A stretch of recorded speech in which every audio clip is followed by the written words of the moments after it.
இது எனக்கு தெரிஞ்சு இதை ஃபேஸ் பண்ணாத பெண்கள் இருப்பாங்களா அப்படிங்கிறது கேள்விதான். உண்மையிலேயே வந்து அவ்வளோ நார்மல் வந்து இந்த தாய்மாமன் அட்டூழியங்கள் தமிழ் சமூகத்துல இதெல்லாம் வந்து யாருமே பேசுறது இல்லை. அட்லீஸ்ட் நீங்க அதை பாயிண்ட எடுத்து கொடுத்தாரு அவரு.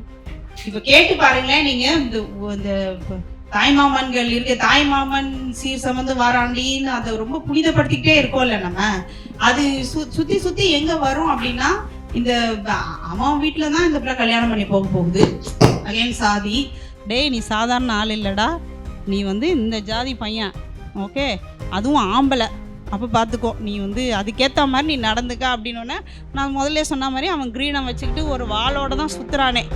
பாலின சமத்துவத்தை வந்து சொல்லிக் கொடுக்கணும். அதை வந்து செக்ஸ் எஜுகேஷன் வந்து சொல்லிக் கொடுக்கணும்னு சொல்கிறல. இப்போ சொல்லிக் கொடுக்குற இடமே இப்போ பள்ளிக்கூடங்களே வந்து ஆண்கள் மேல்நிலைப்பள்ளி, பெண்கள் மேல்நிலைப்பள்ளி, கல்லூரிகள் வந்து மகளிர் கலை கல்லூரிகள், ஆண்கள் கலை கல்லூரிகள், பேருந்துகள் வந்து பெண்களுக்கு தனி இருக்கை, ட்ரெயினில் வந்து பெண்களுக்கு தனி கம்பார்ட்மெண்ட் இப்படி பிரித்து வச்சுருக்காங்கல்ல. இது மூலிமா இப்படி இருக்க ஒரு சமூகம் வந்து எப்படி வந்து பாலின சமத்துவத்தை நோக்கி நகரும்ன்றது எனக்கு ஒரு கேள்வியாக இருக்குது. ரொம்ப ரொம்ப கரெக்டாக சொல்கிறீங்க. இப்போ நமக்கு என்னன்னா, நம்ம எங்கேயாவது இந்த விஷயத்த தொடங்கி ஆகணும். உண்மையிலேயே ரொம்ப பெசிமிஸ்டிக்காக இருக்கும். நம்ம இந்த விஷயத்த நம்ம கொஞ்சம் அனலிட்டிக்கலாக பார்த்தோம் அப்படின்னா, எல்லா இடத்துலையும் கேட்டு போடுற மாதிரி தான், எல்லா இடத்துலையும் வந்து சிக்கலாகவே இருக்கு. இது எங்கே தொடங்குறது, எப்படி? அதுக்காக நம்ம வந்து இந்து மதத்தை ஒழிச்சு சாதியை ஒழிச்சதுக்கு அப்புறம் தான் நம்ம வந்து பாலின சமத்துவத்தை நிறுவ முடியும்னா எவ்வளோ அச்சுறுத்தலான ஒரு சுச்சுவேஷன் அது. அப்படி இல்லாமல் நம்ம இதை எங்கேயாவது இந்த எஜுகேஷனை நிறைய எல்லாத்துக்குமே நான் சொன்ன மாதிரி எல்லாத்துக்குமே ஆக்ட்ஸ் இருக்கு. சட்டம் இங்கே பிரச்சனையே கிடையாது. சட்டத்தை இம்ப்ளிமெண்ட் பண்ணுறதுக்கு யார் இம்ப்ளிமெண்ட் பண்ணுவாங்கன்னா, இந்த சமூகத்திலேருந்து வர்றவங்க தான் இம்ப்ளிமெண்ட் பண்ணுற இடத்துல இருக்காங்க. ஸோ அது சிக்கலாகும். ஏன்னா நீங்கள் உங்களுக்கு எல்லா ஃபண்டமெண்டல் தாட்ஸும் இருந்ததுன்னா நீ வந்து நேர்மையாக ஒரு கேஸை நீ டீலே பண்ண மாட்டே. அதை எப்படி இழுத்து மூடுறதுன்னு போலீஸ் ஸ்டேஷனில் ஆரம்பித்து ஊர் குடும்பத்தை தாண்டி, ஊர் பஞ்சாயத்தை தாண்டி, சாதி பஞ்சாயத்தை தாண்டி, போலீஸ் ஸ்டேஷனை தாண்டி நீதிமன்றத்துக்கு வந்து அந்த வழக்கு அப்படி போகும் அது. ஸோ அது இல்லை. அப்போது நீங்கள் வந்து சட்டங்கள் ஒரு பக்கம் இருந்தாலுமே கூட ப்ரிவென்ஷன் ஆங்கிளில் இல்லை, எஜுகேஷன் தான் ரொம்ப முக்கியம். இந்த சொசைட்டிக்கு எது ரொம்ப தேவைப்படுது அப்படின்னா, பாலின சமத்துவமாக இருக்கலாம், இல்லை ஒரு சாதியை கேஸ்ட் சென்சிட்டைசேஷனை எது கொடுக்க முடியும், எல்லாரும் சமங்கிறத irrespective of caste, gender, race இதெல்லாம் விட்டுட்டு மொழி இந்த மாதிரி எந்த பாகுபாடு இல்லாமல் எல்லாரும் சமம்னு நினைக்கிறத, அந்த கல்வியை யார் கொடுக்க முடியும், எங்கே தொடங்க முடியும்னா கண்டிப்பாக நம்மளால் எஜுகேஷன் சிஸ்டமில் தான் நம்ம பண்ண முடியும். ஏன்னா நம்மளோட கெடுவாய்ப்பான சூழல் என்னன்னா, இங்கே வந்து நமக்கு எதிரிகள் வந்து வெளியில் இல்லை, வீட்டுக்குள்ளே இருக்காங்க, குடும்பங்களில் இருக்காங்க, அப்பா அம்மாவாக இருக்காங்க, சகோதரர்களாக இருக்காங்க. அப்படின்னும் போது நீங்கள் அவங்க உங்களுக்கு எதிராக இருக்கும்போது நம்ம எங்கே அந்த மாற்றத்தை செய்ய முடியும்? ஸோ பள்ளிக்கூடங்கள் தான் ஆப்வியஸாக இந்த சமத்துவத்தை நிலைநிறுத்துவதற்கான வழிமுறைகளை அரசு எங்கே முன்னெடுக்க முடியும்னா பள்ளிக்கூடத்தில் இதை செய்யணும். ப்ரைமரிலி அதுதான் ஃபஸ்ட்டு நடக்கணும். ஆனால் இப்போ அவர் சொன்ன மாதிரி இங்கே வந்து ஒன் ஜெண்டர் ஸ்கூல்ஸ் இருக்குது. அது என்ன கான்செப்ட்னே உண்மையிலேயே எனக்கு புரியல. நம்ம சமூகத்தில் வந்து இப்போ நான் சொன்னேன்ல, பெண் கல்வின்னு ஒரு கான்செப்ட் வந்து உருவாயிருச்சு. பெண்களை படிக்க வைக்கணும்னு ஒரு பிரச்சாரம்லாம் நடந்து அப்படின்னு முடிவு பண்ண உடனே இந்த பெற்றோர்கள்லாம் என்ன கேட்குறாங்க அப்படின்னா, இந்த சாதி அமைப்புக்குள்ளே இருக்க பெற்றோர்கள்லாம், நீ எங்கள் பிள்ளைங்களை நாங்கள் படிக்க அனுப்புகிறோம், ஆனால் அங்கே பசங்க இருக்கக்கூடாது. ஏன்னா பசங்க இருந்தால் என்ன நடக்கும்? ஃப்ரெண்ட்ஷிப்பு, ஃப்ரெண்ட்ஸ் ஆவாங்க, பேசுவாங்க, சில பேர் அதில் லவ் பண்ணுவாங்க, அப்புறம் அது இவங்க எண்டோகேமி சிஸ்டம்க்கு அடி வாங்குமே. அதனால இவங்க என்ன நெகோஷியேட் பண்ணுறாங்கன்னா, கேர்ள்ஸ் ஸ்கூலாக போடுங்க. அப்போ நான்லாம் அப்போ இருந்தேன், அப்பையும் அப்படி தான் இருக்குது, இப்போயும் அப்படி தான் இருக்குது. நான்லாம் படிக்கும்போது பொம்பளை பிள்ளைங்களா படிக்கிற ஸ்கூலில் சேர்த்து விடுப்பா அப்படிங்கிறது தான் வந்து கான்செப்டே. ஸோ இதுக்காக என்ன பண்ணுறாங்க, பசங்களையும் பொண்ணுங்களையும் பிரித்து வைக்கிறாங்க. உலகத்தில் வந்து எங்கே இந்த ஒன் ஜெண்டர் ஸ்கூல்ஸ் கான்செப்ட் இருக்குன்னா, எந்த சமூகம் வந்து ரொம்ப பிற்போக்காக இருக்கோ அங்கே தான் வந்து இந்த இது இருக்குது. ஸோ அப்போ இந்த குடும்பங்கள் வந்து பசங்களுக்கு, நீ பொம்பளை பிள்ளை வந்து உன்னை விட கீழே தான், நீ உன் கூட ஈக்குவலாக சாப்பிடக்கூடாது, ஈக்குவலாக பேசக்கூடாது, ஈக்குவலாக சிரிக்கக்கூடாது, ஈக்குவலாக ட்ரெஸ் கம்ஃபர்டபுளாக ட்ரெஸ் பண்ணக்கூடாது, வெளியே போகக்கூடாது, எல்லா ரூல்ஸையும் கற்றுக்கிட்டு பாய்ஸ் ஸ்கூல்லையும் படித்து வர பசங்களோட உளவியல் எப்படி இருக்கும்?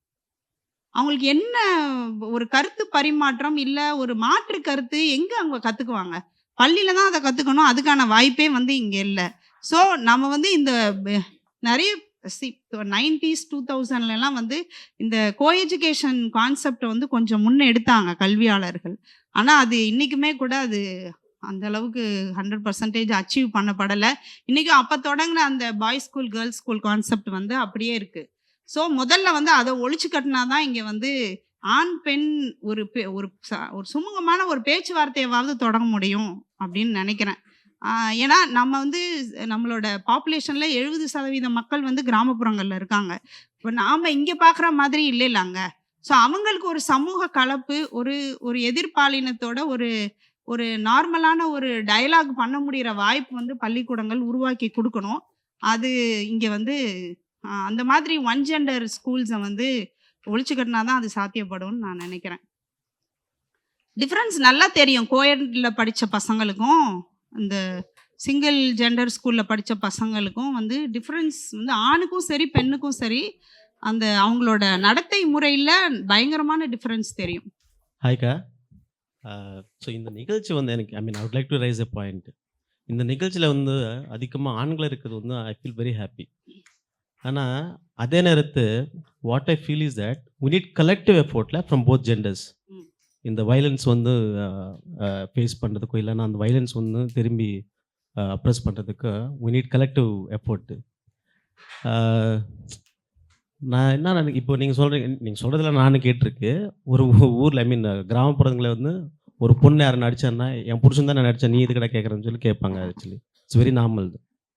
இதுலவே வயலன்ஸ்ன்றது violence is the fundamental principle of the society. Already அது இட்ஸ் ப்ரூவ்ட் திங். இதில் எனக்கு என்ன ரீசெண்டாக நான் என்ன பார்த்தேன்னா, violence to the women of subcaste. For example Dalit உமனே இருப்பாங்களே, இந்த தலித் உமனில் எத்தனை சப்காஸ்ட் இருக்குது? There are like more than 50 subcaste இருக்குது. இன் ஈச் ஸ்டேட்டு, தமிழ்நாடு மட்டும் இல்லாமல் ஆந்திரா, தெலுங்கானா இந்த மாதிரி போல நிறைய சப்காஸ்ட் இருக்குது. இந்த சப்காஸ்டில் Dalit woman face lot of violence. அவங்களுக்கு தெரியும் அது இந்த வயலன்ஸ் எப்படி இருக்குமான்னு சொல்லி. ஏன்னா தலித் உமன், ட்ரைபல் உமன் தான் அதிகமாக வயலன்ஸை ஃபேஸ் பண்ணுறாங்க. ஆனாலுமே அவங்கள தெரிஞ்சுக்கிட்டுமே அந்த சப்காஸ்டில் இருக்கிற இன்னொரு உமன் இருக்கும்ல, அந்த உமனை வந்து திரும்பி இவங்க சப்ரஸ் பண்ணுவாங்க ஃபார் அன்எத்திக்கல் ரீசன்ஸ்.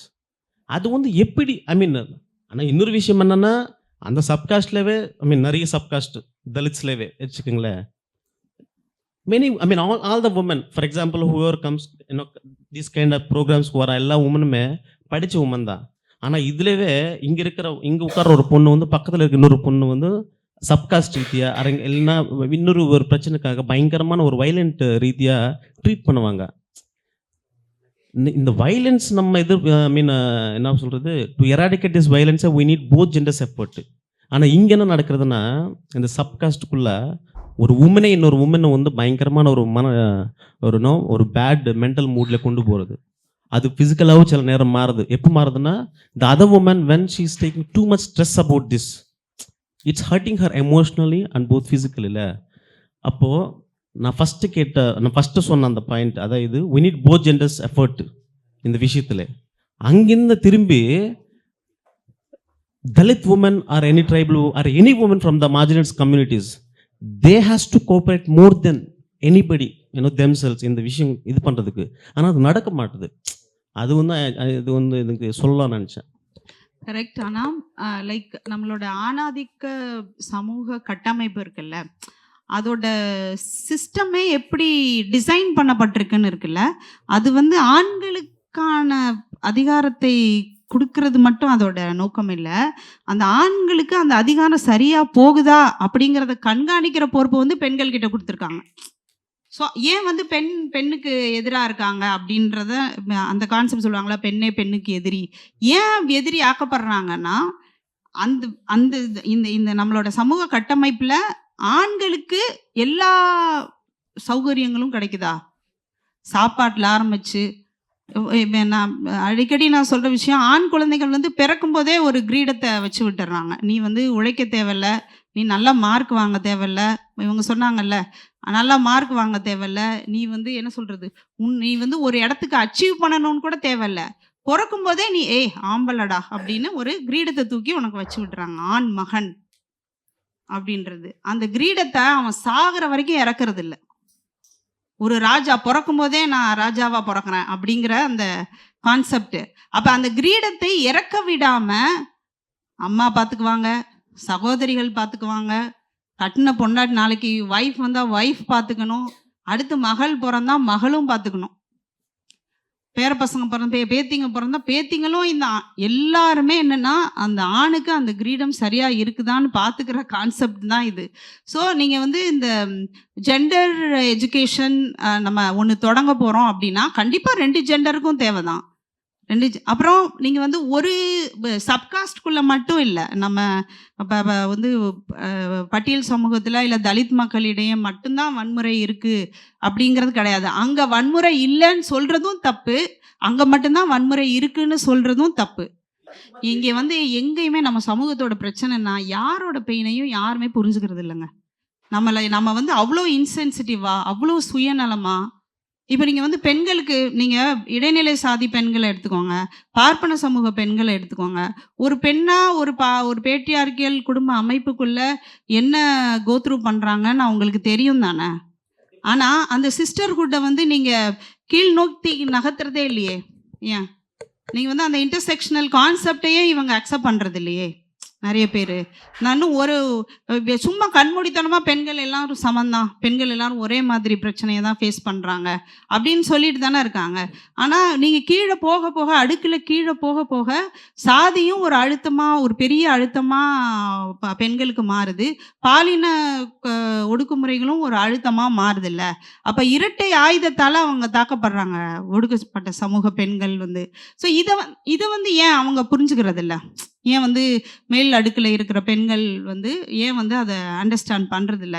ஏன்னா நம்மளோட கான்செப்ட் ஆஃப் என்ன சொல்கிறது, ஒரு அண்டர்ஸ்டாண்டிங் இருக்குல்ல, ஒரு சக மனுஷங்களை என்னோட பெயின், எனக்கு ஏற்படுற பெயின் தான் எனக்கு வலிக்குதுன்னா அவங்களுக்கும் வலிக்குதானே செய்யும் அப்படிங்கிற புரிதல் வந்து இங்கே உண்மையில கிடையாது. இப்போ நீங்கள் வேற எங்கேயுமே நீங்கள் போக வேணாம். ஒரு அம்மா வந்து புருஷன் கையால் அடி வாங்குறாங்க, ஓகே, போட்டு மிதின்னு மிதிக்கிறான், அந்த பெயின் அவங்களுக்கு தெரியும். ஆனால் மகளை அவன் அடிக்கும் போதும் அவங்க அதை அனுமதிக்கிறாங்கல்ல. வேற எங்க நீங்க ஏன் 2 பிரிவுக்குள்ள நம்ம போகணும்? என்னால தாங்க முடியல, என்ன போட்டு குடிச்சிட்டு வந்து அடின்னு அடிக்கிறான், அது நார்மலைஸ் ஆக்கப்பட்டிருக்கு. ஆனா என் பொண்ணு அடிக்கும் போது கூட அது என்னால தடுக்க முடியல. இன்னும் அந்த பொண்ணு வந்து கொஞ்சம் சுய அறிவோட கொஞ்சம் கேள்வி கேட்குற பொண்ணா இருந்தா அடிக்கிறது சரிதான் தானே நினைக்கிறாங்க. அடிச்சாதான் அந்த பிள்ளை திருந்தும், இல்லைன்னா இது இப்படிதான் ஊர் சுத்திட்டு வரோம், இங்க எங்கேயாவது சம்பாதிக்கிற திமிரு இப்படிலாம் பேசுறாங்கல்ல. ஸோ இந்த என்ன சொல்றது, இவ்வளவு ஒரு மனிதத்தன்மையே இல்லாத ஒரு சமூக சூழலுக்குள்ள தான் நம்ம வாழ்றோம். ஸோ நீங்க இந்த 2 ஜெண்டரையும் இன்வால்வ் பண்றது மட்டும் இல்லாம இன்டர்செக்ஷனலாக லைக் எல்லா பிரிவு இந்த சமூகம் வந்து எப்படியெல்லாம் வந்து அதோட அந்த குறுக்கு வெட்டு விஷயங்கள் இருக்குல்ல, சாதி ரீதியாக, மத ரீதியாக, இது எல்லாத்தையும் உள்ளடக்கின ஒரு எஜுகேஷனை தான் வந்து நம்ம இங்கே கொடுக்க வேண்டி இருக்கு. அப்படி கொடுத்தா மட்டும்தான் இங்கே ஓரளவுக்காவது இங்கே மாற்றங்கள் வரும் அப்படின்னு சொல்லலாம். இல்லை கொஸ்டின் என்ன சொல்லுங்க? நோ மீன்ஸ் நோ அக்செப்டன்ஸ் கம்மியாக இருக்கு. அக்செப்டன்ஸை வந்து இன்னும் கொஞ்சம் ப்ராப்பரா வந்து என்ன சொல்றது, கிளியர் கட்டா நோன்னு சொல்லிட்டா நீங்க வந்து பெண்களோட பேசுறது சகஜம் ஆக தானே இது சரியாகும். இது நான் அதுக்கு எதுக்கு இந்த இவ்வளோ வன்முறைகள் பெண்கள் நம்மளோட குடும்ப அமைப்புல ஃபேஸ் பண்றாங்கங்கிறத ஒரு பேசிக் இன்ட்ரோ மாதிரி எதுக்கு கொடுத்தேன்னா, நீங்க எங்க நோ சொல்ல ஆரம்பிக்கணும் பெண்கள். ஒரு ஸ்ட்ரேஞ்சர் ஒரு ஆஃபீஸ் ஸ்பேஸ்லையோ இல்லை தெருவுலையோ ஒருத்தன் வந்து என்னை தப்பா என்கிட்ட நடந்துக்க வேணாம், அங்கே நோ சொல்றது கிடையாதுல்ல. அந்த நோவை வந்து நம்ம எங்கே சொல்ல தொடங்கணும், இது தப்பு அப்படிங்கிறத நான் திருப்பி சொல்றேன். நம்ம சமூகத்தில் வீடுகள் தாங்க பெரிய சிக்கல். வீடுகளில் தான் நம்ம ஆரம்பிக்கணும். நீங்கள் வந்து அங்கே தான் வந்து நோ சொல்கிறதுக்கு பசங்களுக்கு சொல்லி தரணும். அங்கே வந்து ப்ராப்ளமாக இருக்கனால தான் வந்து பேரண்ட்ஸையும் உள்ளடக்குன ஒரு எஜுகேஷன் சிஸ்டம் வந்து நம்ம புதுசாக ஒன்று உருவாக்கணும். இப்போ வந்து like sexuality education, gender education ஒன்று கவர்மெண்ட், ஏன்னா கவர்மெண்ட் தான் அதை செய்ய முடியும். கவர்மெண்ட் வந்து இப்போ நிறைய கண்ட்ரீஸில் வந்து குறிப்பாக நெதர்லாண்ட்ஸ், ஜப்பான், அப்புறம் கொரியா, சவுத் கொரியா, இங்கே அஃப்கோர்ஸ் யூரோப்பியன் கண்ட்ரீஸில் எல்லாத்துலேயுமே வந்து இந்த செக்ஷுவாலிட்டி எஜுகேஷன் வந்து ரொம்ப சக்ஸஸ்ஃபுல்லாக பண்ணியிருக்காங்க. க்ரைம் ரேட்ஸ் வந்து நல்ல ரிசல்ட் கொடுத்துருக்கு. க்ரைம்ஸ் அகெயின்ஸ்ட் உமன் வந்து ரொம்ப கம்மியாயிருக்கு. அப்படி இருக்கும்போது நீங்கள் ஒரு மாடியூல்ஸ் இருக்குது நமக்கு முன்னாடி உலகம், ஏன்னா நம்ம சமூகத்தில் எதுவும் உருப்படியாக நடக்கிறதில்ல. வெளியிலேருந்து நம்ம சில உதாரணங்களை எடுத்துக்கணும் அப்படின்னா இந்த ஜெண்டர் அண்ட் செக்ஷுவாலிட்டி எஜுகேஷனை நீங்கள் ரொம்ப ரொம்ப முன்னாடியே ஆரம்பிக்கணும். நம்மளோட பள்ளி கல்வியில் வந்து 2007 வந்து அடலசன்ட் எஜுகேஷன் பாலிசின்னு சென்ட்ரல் கவர்மெண்ட்டில் ஒரு ஸ்கீம் வந்து உருவாக்குனாங்க. அப்போ 2007 நாங்கள் ஃபீல்டு ரிப்போர்ட்டராக இருந்த டைம் தான். அப்போ இது ஒரு பெரிய பரபரப்பாக ஆச்சு இந்த இஷ்யூ. பேரண்ட்ஸ் வந்து ஏதோ வீதிக்கு வந்து போராடுற மாதிரி ஆச்சு. ஏன்னா இந்த அடலசன்ட் எஜுகேஷன் பாலிசியே வந்து ரொம்ப லேட்டு தான் ஆக்சுவலி. நீங்கள் அடலசன்ஸ்க்கு 7 வயசுக்கு மேலே ஒரு குழந்தை வந்து ஒரு கண்டிஷன்டு மைண்ட் செட்டுக்குள்ளே 7 வயசுலேயே வந்துடுதுங்கிறது தான் சயின்ஸ் சொல்லுது. அதுக்குள்ள அதில் வந்து அவங்க அந்த டாக்ஸிக் மாஸ்குலினிட்டி, அப்புறம் அந்த மேனோஸ்பியர், உங்களுக்கு இப்போ இந்த ஜென்சிக்கெலாம் நல்லா தெரிஞ்சிருக்குமே, 2K கிட்ஸுக்கெலாம் இந்த டிஜிட்டல் உலகத்துக்குள்ளே இந்த மேனோஸ்பியர், ஆண்கள் மட்டுமே என்கிற ஆண்களோட ஹைப்பர் மாஸ்குலினிட்டியை கொண்டாடுற ஒரு ஸ்பேஸ் எல்லாம் உருவாகி இருக்கு. ஸோ அது வந்து வந்து பெரிய பிரச்சனையாக மாறிக்கிட்டு இருக்கு அப்படின்றத அந்த நெட்ஃப்ளிக்ஸில் வந்து அடலசன்ஸ் படம்லாம் அது ரொம்ப அட்டென்ஷன் அந்த டைமில் நிறைய கிடச்சிது. ஆனால் நான் என்ன சொல்கிறேன்னா, நம்ம சமூகமே ஒரு மேனோஸ்பியர் தான். நீங்கள் இப்போ நீங்கள் ஒரு பாய்ஸ் ஸ்கூலில் வச்சுக்கோங்க, ஒரு வீடு எடுத்துக்கோங்க, அது ஆண்களோட உலகமா இல்லையா? பெண்கள் அங்கே ரொம்ப அரூபமாக இருக்காங்க, அவங்களுக்கு வாய்ஸே இல்லை, அவங்க ஒரு எதுவுமே கிடையாது, அவங்களுக்கு இன்விசிபிளாக அவங்க ஆக்கப்பட்டிருக்காங்க. ஒரு ஸ்கூலுக்கு வாங்க, நீங்கள் வந்து இப்போ இந்த பிரித்து வைக்கிற எஜுகேஷன் பள்ளிக்கூடங்கள் வந்து மேனோஸ்பியர் தானே, ஆண்கள் மட்டுமே இயங்குகிற அது இந்த டிஜிட்டல் ஸ்பேஸில் தான் அது உருவாகி இருக்கு. அது வந்து சமூகத்துக்கு பாதிப்பை உண்டு பண்ணுமா? கிடையவே கிடையாது. இங்கே சமூகம் தான் அங்கே வந்து ரிஃப்ளெக்ட் ஆகுதுன்னு நான் நினைக்கிறேன். இங்கே சமூகம் சரியாக இருந்தது. இப்போ நீங்கள் வந்து இந்த ஃபின்லாண்டில் ஏன் இந்த மாதிரி பிரச்சனை இல்லை? ஏன் வந்து பெண்களுக்கு எதிரான பிரச்சனை இல்லை? இந்த டாக்ஸிக் மாஸ்குலினிட்டிலாம் ஏன் வந்து அந்த மாதிரியான ஸ்காண்டினேவியன் கண்ட்ரீஸில், யூரோப்பியன் கண்ட்ரீஸில் வந்து ஏன் இல்லை? ஏன் சொசைட்டி, நீங்கள் இங்கே இருக்கிறவன் தான் அங்கே இயங்குறான். எவன் வந்து இந்த ட்ரால் பண்ணுறான்? இன்றைக்கி டிஜிட்டல் சைபர் கிரைம்ஸை லிஸ்ட் அவுட் பண்ணிங்கன்னா இங்கே சமூகத்தில் நடக்கிறத விடவும் லிஸ்ட்டு பெருசாக போகுதாங்க. அதுக்கு ஏகப்பட்ட டெர்மினாலஜிஸ் இருக்குது, ஏகப்பட்ட பேர் இருக்குது. ட்ரால் பண்ணுறாங்க, அப்யூசிவ் வேர்ட்ஸ் யூஸ் பண்ணுறாங்க.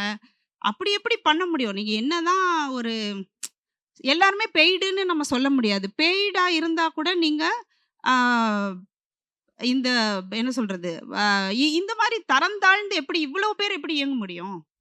நீங்கள் திடீர்னு நீங்கள் வந்து இப்போ யார் பெய்டாக இருக்கும் அப்படின்னா, கட்சி சார்ந்த விஷயங்கள் உள்ளே வரும்போது, கருத்து வேறுபாடுகள் வரும்போது அது பெய்டு இதுவாக மாறும். ஜென்ரலாகவே இப்போ எதுவுமே இல்லாத ஒரு பொண்ணு வந்து நார்மலாக ஒரு வெஸ்டர்ன் ட்ரெஸ்ஸை போட்டு, அதுக்கு பிடிச்ச மாதிரி ஒரு ஃபிட்டாக ஒரு ட்ரெஸ்ஸை போட்டு ஒரு வீடியோ போட்டால் கூட ஆபாசமாக எப்படி கமெண்ட் பண்ணுறாங்க? அவங்க யார் அவங்க? ஸோ இது வந்து அந்த என்ன சொல்கிறது, இந்த டிஜிட்டல் இதில் சைபர் ஸ்பேஸில் நடக்கிற குற்றங்கள் வந்து சமூகத்தில் நடக்கிறது தான், நம்ம சமூகத்தில் இருக்கிறது தான் அது அங்கே ரிஃப்ளெக்ட் ஆகுது. இந்த விக்டிம் பிளேமிங் பண்ணுறது, ட்ரால் பண்ணுறது, இது ட்ரால் பண்ணுறதெல்லாம் எங்கே நடக்குது? நம்ம நேரடியாக நம்ம பார்த்துட்டு தானே இருக்கோம். நேருக்கு நேர் இப்போ நீங்கள் பஸ்ஸில் ஒரு பொண்ணு பஸ்ஸில் போகிற எக்ஸ்பீரியன்ஸ் இருக்குல்ல, பொது போக்குவரத்தில் போகிற எக்ஸ்பீரியன்ஸ் இருக்குல்ல, அது வந்து அவ்வளோ மோசமான ஒரு ட்ரால். அது அவ்வளோ மோசமாக இருக்கும். நான் வந்து இந்த வண்டி வாங்கணும்னு என் வாழ்க்கையில் ஒரு லட்சியமே வச்சுக்கிட்டு இருந்தேன். அந்த அளவுக்கு நான்லாம் வந்து பர்சனலாக அனுபவிச்சிருக்கேன். இது சக பெண்கள்கிட்டையும் இதை பற்றி பேசும்போது அங்கே அதுதான் வயலன்ஸோட உச்சகட்டம்னு என்ன கேட்டால் நான் சொல்லுவேன். அந்த அளவுக்கு அவங்கெல்லாம் யார்? இப்போது இந்த மாதிரி ஒரு கலவரம் நடக்குது, ஒரு சின்ன டென்ஷன் க்ரியேட் பண்ணுது, இல்லை இந்த மாதிரி கூட்டமாக கூடுறாங்க, ஒரு பொதுக்கூட்டம், ஒரு மாநாடு, இந்த மாதிரி இடங்கள்ல எல்லாம் கூடுறாங்க, இல்லை ஒரு டென்ஸ்டான ஒரு சுச்சுவேஷன் இருக்குன்னு வச்சுக்கோங்களேன். அங்கே அங்க அங்க நம்ம நம்ம நம்ம நம்ம ஊர்ல இருக்கிற ஆண்கள் தான், நம்ம வீட்ல இருக்கிற ஆண்கள் தான். அந்த பொது இடத்துக்கு வரும்போது, அவங்க ஏன் வேற மாரி பிஹேவ் பண்றாங்க? பெண்கள் கிட்ட ஏன் வந்து அவங்க ப ப உ தொடக்கூடாத இடங்கள தொடுறாங்க, கிராப் பண்றாங்க. இது ஏன் நடக்குது?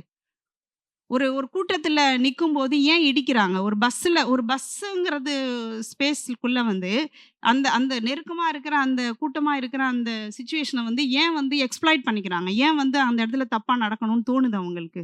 எப்படி அது சாத்தியப்படுது? இப்ப அந்த மணிப்பூர்ல வந்து அந்த குக்கி இன 2 பெண்களை வந்து நிர்வாணப்படுத்தி இழுத்துட்டு வந்தானுங்கல்ல. அவங்க யாரு? அதுவரைக்கும் அங்க கூட இருந்தவனுங்க தானே. அப்போ ஒரு ஒரு சிச்சுவேஷன் இருக்கு அப்படின்னா, அந்த சிச்சுவேஷன எவ்வளோ மோசமா இந்த ஆண்கள் வந்து தனக்கு சாதகமானதா பயன்படுத்திக்கிறாங்க.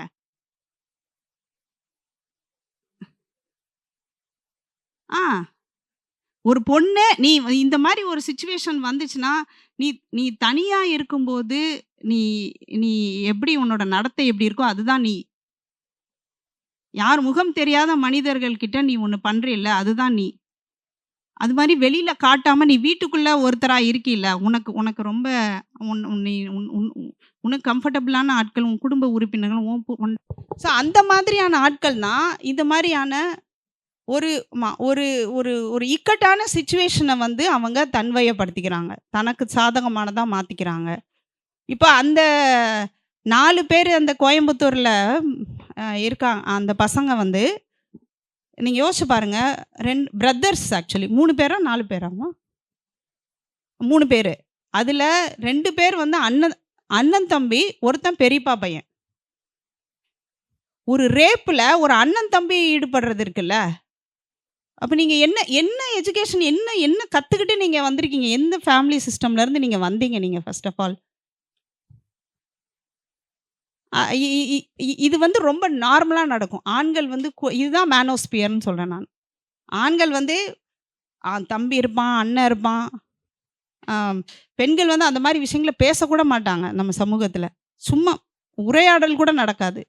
ஆனா ஒரு போர்னோகிராஃபி, ஒரு ப்ளூ ஃபிலிம பார்க்கறதா இருக்கட்டும், இது வந்து இந்த ஆண்கள் ஃப்ரெண்ட்ஸ் கிடையாது. பிரதர்ஸு, மத்த ஆண்கள் எல்லாம் சேர்ந்து பார்க்குற ஒரு சிச்சுவேஷன் இருக்கு இங்க. அதனால தான் ரேப்ல அத ரிஃப்ளெக்ட் பண்ணுது.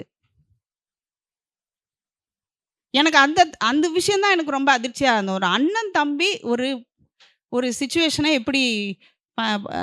எப்படி இது சாத்தியம்னு எனக்கு உண்மையிலேயே அது ரொம்ப குழப்பமா இருந்தது. அப்ப என்ன மாதிரியான வளர்ப்பு முறைய நம்ம இங்க குடுத்துக்கிட்டு இருக்கோம் அப்படின்றது. ஸோ இந்த கம்ப்ளீட் சொசைட்டியே வந்து ஒரு ரொம்ப அச்சுறுத்தலான ஒரு மேனோஸ்பியர் தான். விக்டிம் ஆகாம நம்மலாம் தப்பி பொழைச்சிக்கிட்டு இருக்கோன்றது தான் எனக்கு தோன்றது. தாய் மாமன்ங்கிற ஒரு ப்ராக்டிசஸ் இருக்குல்ல, அதனால நிறைய அபியூஸ் ஈஸியாக நடக்குது. ஏன்னா அவங்க மாமன் தானே, நீங்கள் என்ன கிண்டல் பண்ணலாம், கேலி பண்ணலாம், அபியூஸ் பண்ணுறத கூட நார்மலைஸ் ஆக்கி வச்சுருக்காங்க குடும்பமாக. ரொம்ப சரி. உண்மையிலே இந்த தாய் மாமன் அபியூஸ வந்து தமிழ் சமூகம் எவ்வளவு நார்மலைஸ் பண்ணி வச்சிருக்குங்கிறது, நான்லாம் வந்து 20 வயசு வரைக்கும் கிராமத்துல இருந்து வந்த ஆளுதான். அதாவது வந்து என்னோட ஃப்ரெண்டு ஒருத்தவங்களுக்கு வந்து அபியூஸ் நடந்திருக்கு. அவங்க வந்து என்ன பண்ணிருக்காங்கன்னா, அதாவது எனக்கு வந்து முதுகு வலிக்குது, என் மேல ஏறி மசாஜ் பண்ணுன்னு சொல்லியிருக்காங்க. எப்படி மசாஜ் பண்ணுன்னா, மேலே ஏறிட்டு என் மேல ஏறி மசாஜ் பண்ணு, அதாவது நடந்து குச்சி மசாஜ் பண்ண அப்படின்னு சொல்லியிருக்காங்க. அந்த பொண்ணுக்கு அப்ப அந்த அண்டர்ஸ்டாண்ட் பண்ணிக்கிற அளவுக்கு அறிவு இல்லை.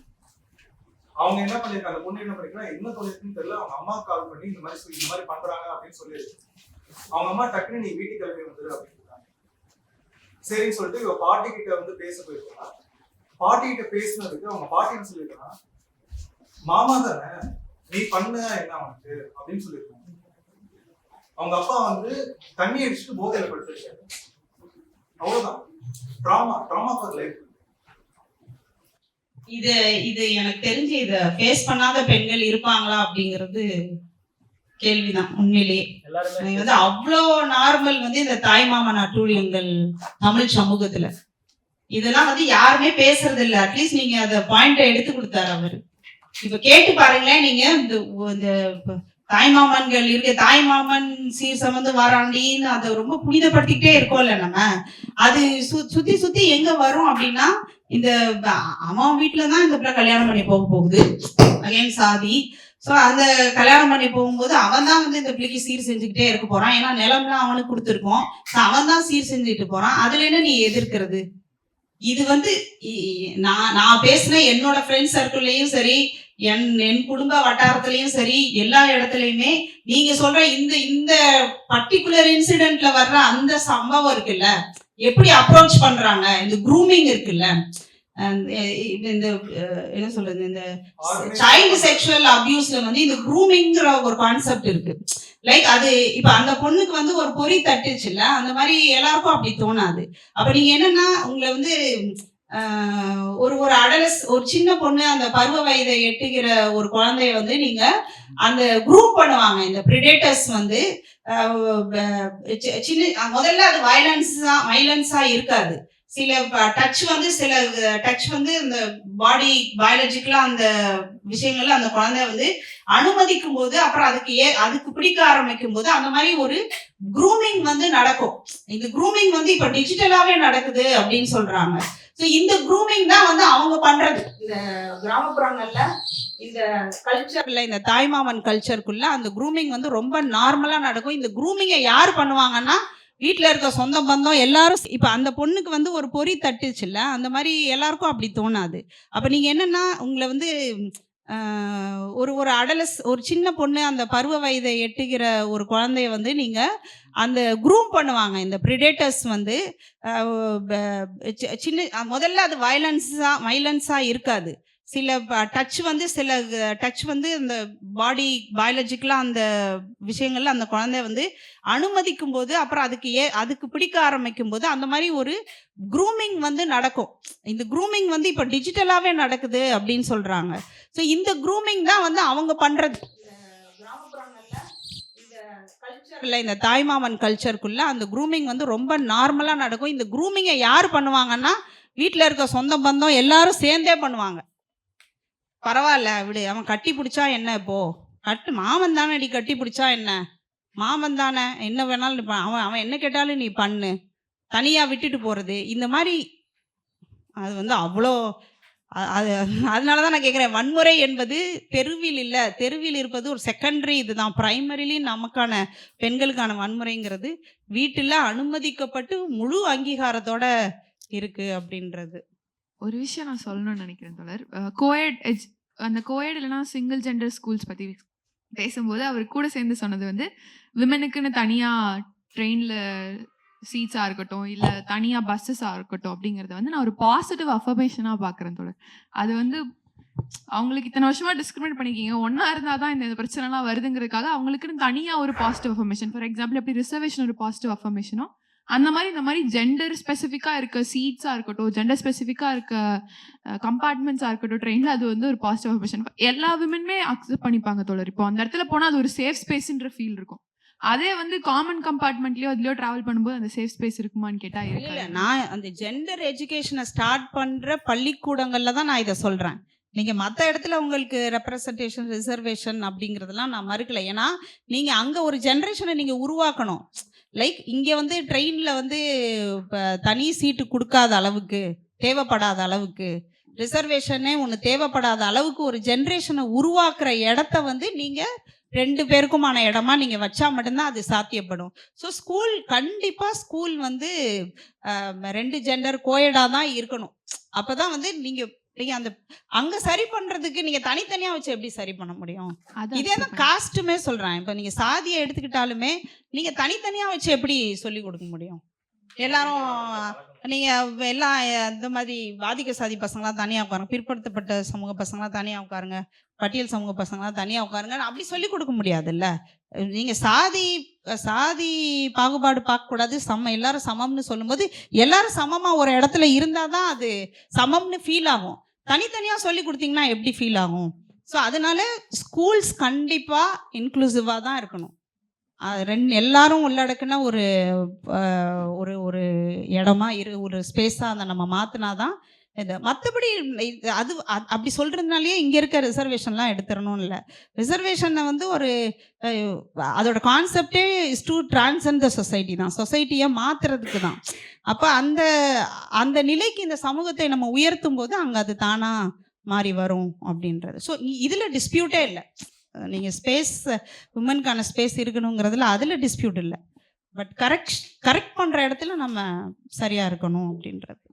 அது கூட இன்னொரு விஷயம் ஆட் பண்ணிக்கிறது என்னன்னா, இப்போ இருக்க ஜென்ரேஷன் மென் எஜுகேஷன் ஆன மென், செக்ஸ் எஜுகேஷன் தெரிஞ்சுக்கிட்ட மென், மென்ஸ்ட்ருவேஷனா என்னன்னு தெரிஞ்சுக்கிட்ட மென்னே வந்து என்ன பேசுறாங்கன்னா, நீங்க வந்து விக்டிம் கார்டு எடுத்துக்கிறீங்க, மென்ஸ்ட்ருவேஷனை ஒரு ரீசனா வச்சு உங்களுக்கு ஒரு அது எப்படி சொல்றது எனக்கு கரெக்டாக தெரியல. அதாவது அதை ஒரு ரீசனா வச்சு நீங்க வந்து உங்களை பார்த்துக்கணும்னு நினைக்கிறீங்க, உங்களை ப்ரொடெக்ட் பண்ணணும்னு நினைக்கிறீங்க அப்படின்ற மாதிரி ஒரு பிளேமிங் பண்றாங்க தோழர். அது வந்து எப்படி என்னவா எடுத்துக்கிறது, என்னவா அட்ரஸ் பண்றது, அப்படி நடந்துக்கிற மாதிரி இருக்கா? நாங்க ஒரு காமன் ஸ்பேஸ்ல டிஸ்கஸ் பண்ணும்போது அந்த ஒரு வார்த்தை சொல்றாங்க. அதாவது ஒரு அவங்களோட ஆதங்கமா அதை சொல்றாங்க. அதாவது விமனுக்குன்னு கொடுக்குற விஷயங்கள் எல்லாமே வந்து ப்ரிவிலேஜா பாக்குறாங்க அவங்க. அது ப்ரிவிலேஜ் இல்ல, அவங்களுக்கு வேண்டிய விஷயம், அது அவங்களோட ரைட்டுங்கிறத பேசிட்டு இருந்த இடத்துல இந்த மாதிரி மென்ஸ்ட்ருவேஷன்ங்கிறத ஒரு காமனா ஒரு விஷயம் வச்சுட்டு அதை வச்சுதான் விமனை ப்ரொடெக்ட் பண்றாங்க. அதுதான் என்ன கொடுத்துட்டாங்க அதை வச்சு அது தெரியல. அது வந்து அதாவது எடுக்கேட்டான ஒண்ணுமே கண்டுக்க மாட்டாங்க. நம்ம இங்க வயிற்று வலியில துடிச்சுக்கிட்டு இருந்தாலும் என்ன நடந்தாலும் அதை கண்டுக்க மாட்டாங்கல்ல. ஓவர் ப்ளீடிங்கா இருந்தாலோ இது எதுவுமே மேட்டர் இல்லை. அதுவும் இந்த மாதிரி மீடியால ஒர்க் பண்ற பெண்கள் இல்ல பிசிக்கலா ஆக்டிவா இருக்கிற வேண்டிய பெண்கள் எங்கேயுமே வந்து அவங்க வேலையில காம்ப்ரமைஸ் பண்றாங்களா இதை வச்சுக்கிட்டு அப்படின்னா இல்லை. எந்த சலுகையும் இந்த சமூகம் கொடுக்கறது இல்லை. அவர்கிட்ட யாராவது தனிப்பட்ட முறையில அப்படி எதிர்பார்த்தாங்கன்னா அது அவரு எடுக்கேட்டான மென் தான் அப்படி பேசுறாங்க தோழர். என்னதான் எஜுகேஷன் கொடுத்துருக்காங்க அப்படின்னாலும் அவங்க அது ஒரு இதா, அதுவுமே அவங்களுக்கு வந்து அப்படி பேசுறதுக்கான ஒரு பொருளா இருக்குன்னு நான். என் பேர் மிஸ்ஸஸ் ரோஸ்லின். நான் 2024 வரைக்கும் டீச்சர் வந்து 11th 12th ஸ்டூடெண்ட்ஸ்க்கு வந்து டீச் பண்ணிட்டு இருந்தேன். இப்போ ஜெயராணி சொன்னது மாதிரி வந்து என்னோட கருத்து வந்து எல்லா எஜுகேஷனிஸ்ட்டுமே என்ன சொல்கிறாங்கன்னா, அப் டு ஸ்கூல் எஜுகேஷன் வந்து கோ எஜுகேஷன் தான் படிக்கணும்னு சொல்கிறாங்க. நல்ல வாஸ்ட் டிஃப்ரென்ஸ் இருக்கும் பாருங்க. ஒரு 2024னா ஒரு 2016-15 அப்போ வந்து ஹெச்எம் சொன்னாங்க கார்பரேஷன் ஸ்கூல் ஸ்ட்ரென்த் குறைஞ்சிட்டே போகுது, அதனால வந்து நம்ம கோயட் ஆக்கலாம்னு சொன்னப்ப நிறைய பேர் அப்போஸ் பண்ணாங்க, நம்மளால எல்லாம் முடியாது அப்படின்னு. நான் வந்து ஸ்ட்ராங்காக சப்போர்ட் பண்ணேன். ஏன்னா ப்ரீவியஸாக நான் ஒர்க் பண்ண ஸ்கூல் வந்து ரொம்ப சக்ஸஸ்ஃபுல்லாக இருந்துச்சு, ஈக்குவலாக இருக்கும். அப்போ அந்த 9th 10th மட்டும் பிரித்து வச்சுருவாங்க கேர்ள்ஸ் பாய்ஸை. இதே 11th 12th வந்து கோயட் ஆயிடும். அப்போ நல்லா தான் இருந்துச்சு. இந்த ஸ்கூலும் சப்போர்ட் பண்ணி பயங்கரமாக பிரச்சனை வந்துச்சு எல்லாமே. ஆனால் என்னன்னு சொல்லி கேட்டிங்கன்னா, இந்த கொரோனாக்கு அப்புறம் பார்த்தீங்களா நிறைய பேர் வந்து கார்பரேஷன் ஸ்கூல் கவர்மெண்ட் ஸ்கூல் சேர்ந்தாங்கல்ல, அதுல இந்த கோயில்ல இருந்து வந்த பிள்ளைங்க பசங்க எல்லாமே ஒழுங்கா இருந்தாங்க. இந்த தனியா கேர்ள்ஸ் ஸ்கூல்ல இருந்து வந்து படிச்ச பிள்ளைங்க எல்லாம் இருப்பாங்க இல்லையா, அவங்க தேடி தேடி போகிறது, தேடி தேடி போய் அதுவும் எப்படி அவங்க ஏரியா இல்லாத பசங்களா அவங்க கேஸ்ட் பசங்களா தேடி போறது, டீச்சர்ஸ் கண்டிக்கும் போது பிரச்சனை வரும். அப்படி இல்லைன்னா அவங்க டீச்சிங் ஸ்டாஃப் இருப்பாங்க இல்லையா, ஜென்ஸ் யாராவது சொல்லுவாங்க, பசங்க போய் சொல்லுவாங்க. ஒரு சில பாய்ஸ் வந்து எங்கள்கிட்ட சொல்லுவாங்க, ஒரு சில பாய்ஸ் வந்து ரொம்ப க்ளோஸா இருக்க ஜென்ஸ் டீச்சர் சொல்லுவாங்க இல்லையா, அந்த சார்ட்ட போய் பேசும்போது அந்த சார் மேலேயே வந்து அக்யூஸ் பண்றது, இவன் மற்ற தப்பா பேசுறாரு, தப்பா நடந்துக்க முயற்சிக்கிறாரு அப்படின்னு சொல்லி. ஆனா எப்பவுமே வந்து கோயடு தான் நமக்கு பிள்ளைகளோட சாய்ஸ் அதுவா தான் இருக்கணும். நான்லாம் வந்து கோயட்ல தான் படிச்சேன் கவர்மெண்ட் ஸ்கூல்ல. 4000 ஸ்டூடெண்ட்ஸ் இருந்தாங்க உடுமல்பேட்டையில. அப்ப அதனால என் பொண்ணை வந்து கட்டாயம் கோயட்ல தான் சேர்ப்பேன். எல்லாரும் சொன்னாங்க சென்ட் ஜோசப்ஸ் மதுரையில இருக்கு, நம்ம பிள்ளைகள்லாம் அங்கே இருந்தா போறாங்க. எங்க பொண்ணு மட்டும் நாங்க கோயில தான் படிக்க வச்சோம், எஸ்பிஐல படிக்க வச்சோம். அது எல்லாம் வந்து சக்சஸ்ஃபுல்லா வந்திருக்கு இன்னைக்கு வரைக்கும். நான் இங்க வந்து எஸ்ஓஐல வந்து லா காலேஜ்ல படிச்சிச்சு. பார்க்க வந்தப்ப சாயங்காலம் பார்த்தா கிளாஸ் நடக்குது. 5 o'clock ஆச்சு, 6 o'clock ஆச்சு. என்ன மாதிரி கிளாஸ் நடந்துட்டே இருக்குன்னு சொல்லி கேட்டேன். அப்ப பார்த்தா கிளாஸ் முடிஞ்சிருச்சு. அந்த கிளாஸ் பாய்ஸ் அண்ட் கேர்ள்ஸ் எல்லாம் உட்கார்ந்து டிஸ்கஸ் பண்ணிட்டு இருந்தாங்க. So happy. நான் ஒவ்வொரு மீட்டிங்லயும் சொல்லுவேன், நான் எவ்வளவு ஒரு ஹெல்த்தி சிச்சுவேஷன் இல்லையா.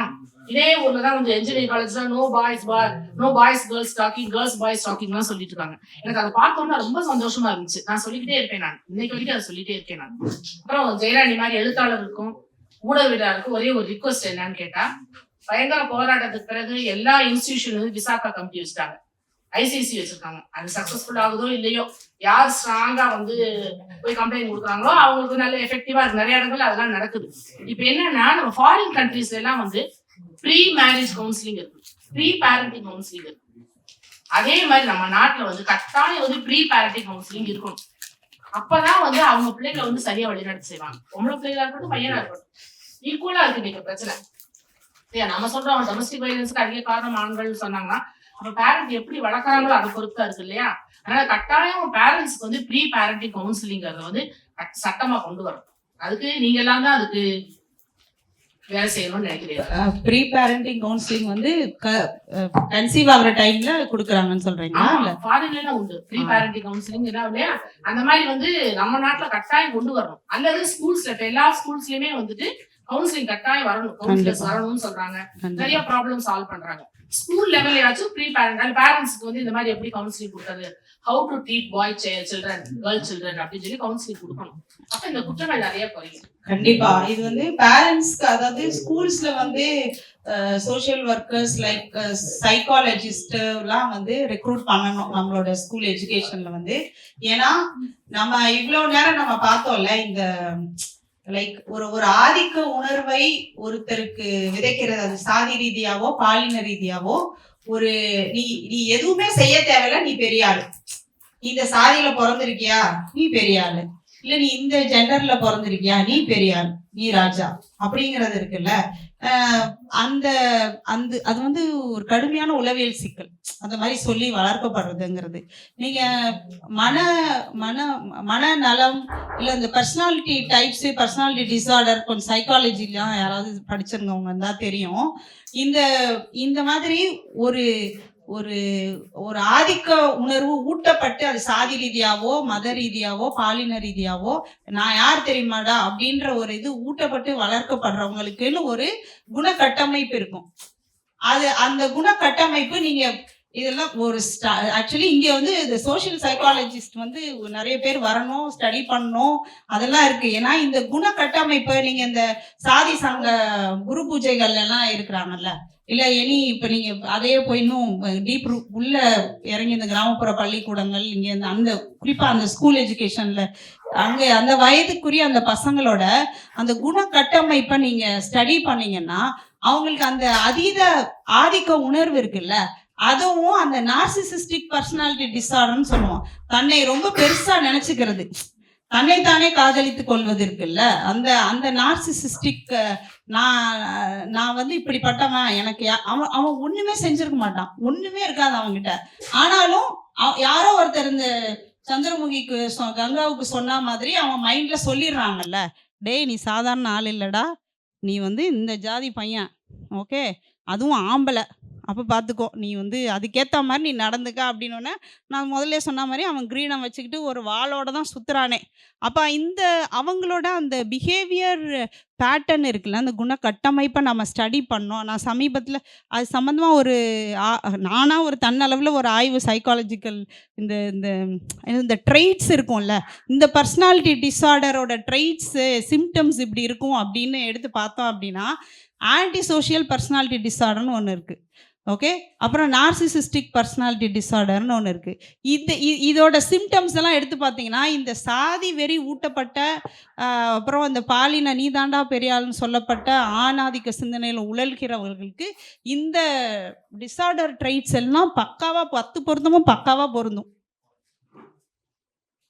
அப்போது இங்கே வந்து ஒரு ஈஸியாக நம்ம சமூகத்தில் குடும்பங்களில் பெற்றோர்கள் ரொம்ப ஈஸியாக மனநோயாளிகளை உற்பத்தி செய்கிறாங்க. நிஜமாவே மனநோயாளிகளை உற்பத்தி செய்கிறாங்க. அந்த மனநோயாளிகள் நீங்கள் பள்ளிக்கூடங்களுக்கு வரும்போது அவங்க அங்கே அதை அட்ரஸ் பண்ணப்படணும். ஏன்னா நீங்கள் ஊரில் ஒன்றுமே நடக்காது, ஒரு சின்ன கிராமம், ஒரு ஒரு ஒரு 150-200 குடும்பம் இருக்க கிராமத்துலேருந்து வர்ற ஒரு பையனுக்கு ஒரே மாதிரியான அங்கே என்ன ஒரு அறிவு பரிமாற்றத்துக்கான ஒன்றுமே அங்கே இல்லை, ஒரு கருத்து மாறி யோசிக்கிறதுக்கான ஒரு வாய்ப்பே அவங்களுக்கு இல்லை. அப்படின்னும் போது ஸ்கூலுக்கு வரும்போது ஸ்கூல் சுச்சுவேஷனாவது வேறு மாதிரி இருக்கணும். ஸோ அப்போ அங்கே ஒரு கவுன்சிலர் இருக்கணும், அவங்க சொன்ன மாதிரி அங்கே ஒரு கவுன்சிலர் இருக்கணும், ஒரு சைக்காலஜிஸ்ட் இருக்கணும். இந்த மாதிரி ட்ரைட்ஸ் உள்ள பசங்களை ஐடென்டிஃபை பண்ணி, ஏன்னா அவன் சொல்லுவான் எல்லாம். நீங்கள் கவர்மெண்ட் ஸ்கூல்ஸில் பார்த்தீங்கன்னா, நான் தனிப்பட்ட முறையில் பேசினது வரைக்கும் அவங்களுக்கு யார் என்ன சாதிங்கிறது நல்லா தெரியுது. சாதி ஆப்வியஸாக பாலினம் பிரச்சனை இல்லை, அது வெளிப்படையாகவே தெரியும். ஸோ யார் என்ன சாதின்னு அவங்களுக்கு தெரியுது. இந்த பிரச்சனை எல்லாத்தையும் அவங்க அந்த அந்த அந்த என்ன சொல்கிறது, அவங்களுக்கு கற்பிக்கப்பட்ட விஷயங்கள் எல்லாத்தையும் பள்ளிக்கூடத்தில் நிறுவ தான் அவங்க ட்ரை பண்ணுறாங்களே தவிர அதை அவங்க மாற்றி யோசிக்கிறதே இல்லை. அப்போ நீ இப்படி யோசிக்கிறது, நீ செய்கிறது தப்பு அப்படின்னு சொல்லி கொடுக்கறத பள்ளிக்கூடங்களில் இருக்க ஆசிரியர்கள் செய்யணும். ஆனால் அவங்க செய்கிறதில்ல. ஏன்னா அவங்களே சாதி பிலீஃப் சிஸ்டம்குள்ளே தான் இருக்காங்க. அவங்களுக்கே ஒரு பாலின கல்வி தேவைப்படுது. எந்த டீச்சருமே வந்து ஆண் பெண் சமத்துவத்தை பற்றி பேசுகிறதே கிடையாது.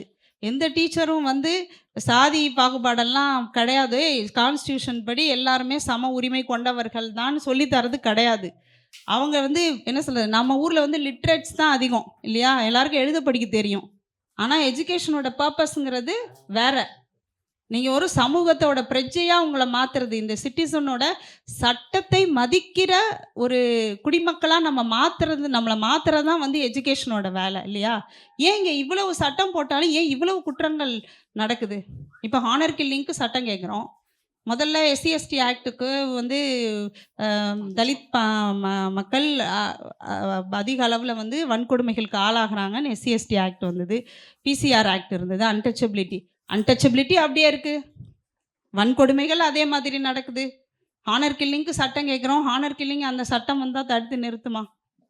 அப்போ ஏன்னா இது உண்மையிலேயே நம்ம இந்திய சமூகத்தில் சொல்கிறதுக்கு ரொம்ப வெட்கக்கேடான விஷயம் என்னென்னா, நாம் ஒரு சட்டவிரோத கும்பல் தான். உண்மையை சொல்லணும்னா சட்டத்தை நீங்கள் ஒரு சாதாரணமாக யோசிச்சு பாருங்களேன். ஒரு சிக்னலில் நம்மளால் நிற்க முடியுதா?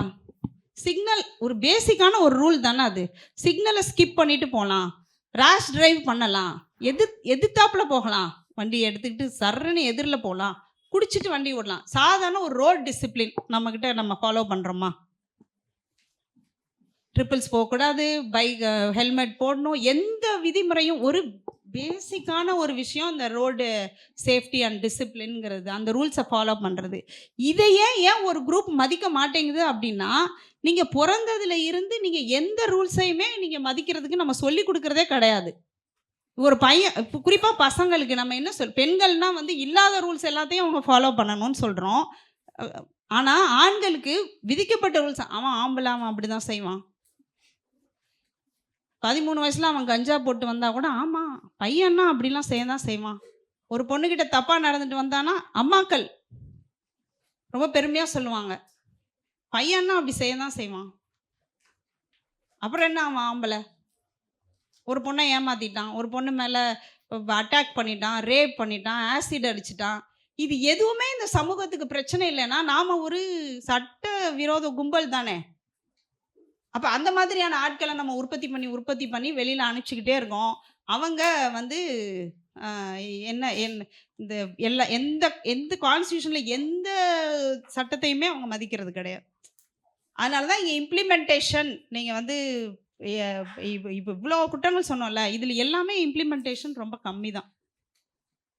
இம்ப்ளிமெண்டேஷன் குறைவாக இருக்கிறதுனால அது எங்கே ரிஃப்ளெக்ட் ஆகுதுன்னா திருப்பி அந்த குற்றம் வந்து நடந்துக்கிட்டே இருக்கிறதுக்கு அது சப்போர்ட் பண்ணுது.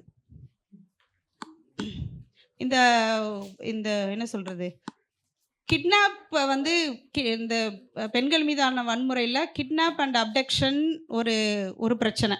ஓகே, பெண்களை வந்து கிட்னாப் பண்ணிடுறாங்க, அவங்கள வந்து கடத்திட்டு போகிறாங்கன்னு சொல்லி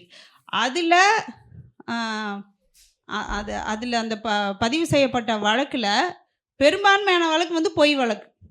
யார் இதை பண்ணுறாங்க அப்படின்னா பேரண்ட்ஸு. இந்த பொண்ணு லவ் பண்ணி போயிருக்கோம்ல, அந்த பொண்ணை வந்து இவன் கடத்திட்டு போயிட்டான், கல்யாணம் பண்ண பையன் வந்து கடத்திட்டு போயிட்டான்னு சொல்லி abduction kidnapping and abduction case போட்டு அந்த குற்றவாளி ஆக்குறது அவங்கள. இது மாதிரி சட்டத்தை எப்படி மேனிப்புலேட் பண்ணுறது? இப்போ டவுரி, இப்போ எஸ்சி/எஸ்டி ஆக்ட் இருக்குன்னா எஸ்சி/எஸ்டி ஆக்ட் வந்து பொய் வழக்கு போடுறாங்கன்னு சொல்லி எஸ்சி/எஸ்டி ஆக்டை காலி பண்ணலாமான்னு பார்க்குறது. இவங்க எதுவுமே ஃபாலோ பண்ணுறது கிடையாது. ஆனால் ஒரு நல்ல சட்டம் இருந்துச்சுன்னா அதை எப்படி காலி பண்ணுறது? டவுரி ஹாரஸ்மெண்ட்டு 1960s வந்தது. அந்த ஆக்ட் வந்து பொய்யா டவுரி போடுறாங்க. யார் பொய்யா டவுரி யார்கிட்ட வாங்குற? உன் சாதிக்குள்ளே தான் நீ கல்யாணம் பண்ணி டவுரி வாங்குற. லவ் மேரேஜ் பண்ணுறவங்களே கம்மி. அப்போ நீ ஆப்வியஸாக அது உன் சிஸ்டம்குள்ளே இருக்கிறவங்கள தான் இதாகுது. அப்போ இதுக்கு வந்து டவுரி ஹாரஸ்மெண்ட்டு வந்து பொய் வழக்கு போடுறாங்க. அதனால அந்த டவுரி ஹாரஸ்மெண்ட் ஆக்டை வந்து எடுக்கணும்னு சொல்லி இதுக்கு ஒரு ஆண்கள் பாதுகாப்பு சங்கம்லாம் போராட்டம்லாம் பண்ணாங்க. ஸோ இருக்கிற சட்டத்தை வந்து மதிக்கிற அது வந்து மதிக்கிற சமூக குடிமக்களை நாம் உருவாக்கினா மட்டும்தான் நீங்கள் வந்து இங்கே நம்ம சமூகத்தில் அந்த இம்ப்ளிமெண்டேஷன் அங்கே வரும். கரெக்டாக அந்த என்ன சொல்கிறது, குற்றம் செய்கிறவர்களுக்கு தண்டனை கிடைக்கும்.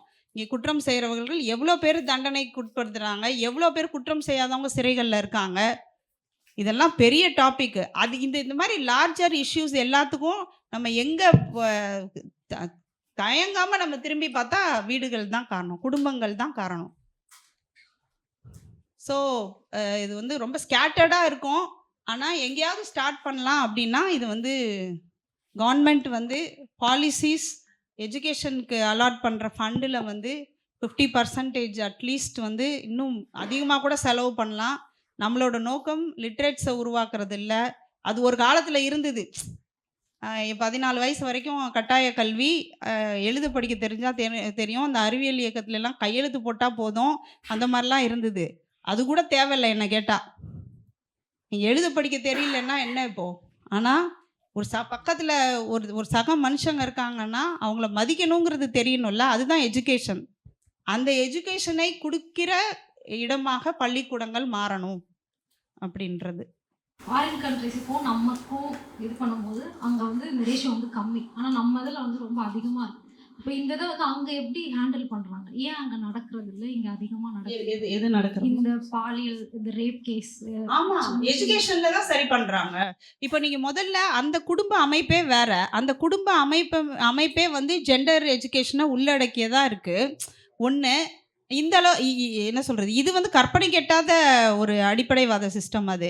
பட் நீங்கள் மேற்கத்திய சமூகங்கள் வந்து அங்கேயும் பெண்கள் மீதான ஒடுக்குமுறைகள் இருந்தாலுமே கூட பட் இருக்குதான் அதாவது அது வாய்ப்பு அதிகம்தான்.